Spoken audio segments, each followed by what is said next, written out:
हरियाणा सरकार की ओर से गुरुग्राम जिले की मानेसर तहसील के गांव कासन, कुकरेला और सहरावन की 1810 एकड़ भूमि का साल 2010 में अधिग्रहण किया गया था।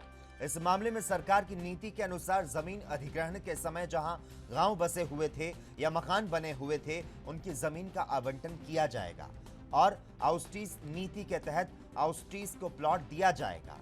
मुख्यमंत्री मनोहर लाल ने यह जानकारी आज हरियाणा विधानसभा के मानसून सत्र के दूसरे दिन प्रश्नकाल के दौरान विधायक द्वारा पूछे गए एक प्रश्न के जवाब में दी।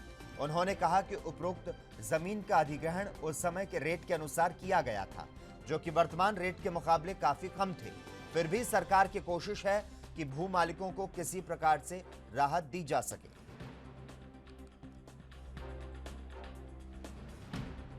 बार डिमांड आती है, उस डिमांड में फिजिबिलिटी भी डिपार्टमेंट की ओर से ये लिख करके आती है कि ज़मीन का प्रबंध हो जाए तो ये काम संभव है।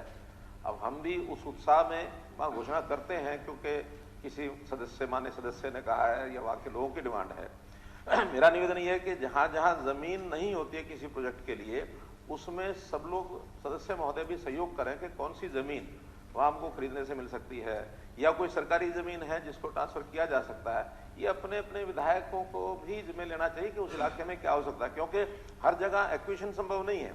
एक्विजिशन का सीधा सीधा विषय है कि अब बहुत रेट्स ज़्यादा हो गए हैं। आज के रेट्स हमने, क्योंकि कलेक्ट्रेट भी काफ़ी बढ़ा दिए हैं, अब कलेक्ट्रेट से 4 गुना रेट पर ज़मीन खरीदी जाए, उसके बाद भी जो कोर्ट्स का मामला बना हुआ है, अनाउंसमेंट के लिए कोई भी जाकर के वहाँ खड़ा होता है तो उसके और 2 गुना 4 गुना हो जाता है। ऐसे ऐसे विषय हैं कि बाद में फिर उसको या तो सरकारी बजट के ऊपर पूरा लोड पड़ता है या फिर जो डिपार्टमेंट आगे HSIDC, HSVP जिनको आगे जमीन, जिनको आगे बेचनी होती है प्लॉट्स या दुकानों के या इंडस्ट्री के प्लॉट्स, वो फिर बिक्री का रेट ऐसा निकल आता है कि वहाँ फिर समस्या आती है, कोई लेने के लिए तैयार नहीं होता है। इसलिए जमीन कहाँ से उपलब्ध होगी, ये हमारे माननीय सदस्यगण इसमें जरूर सहायता करें, सहयोग।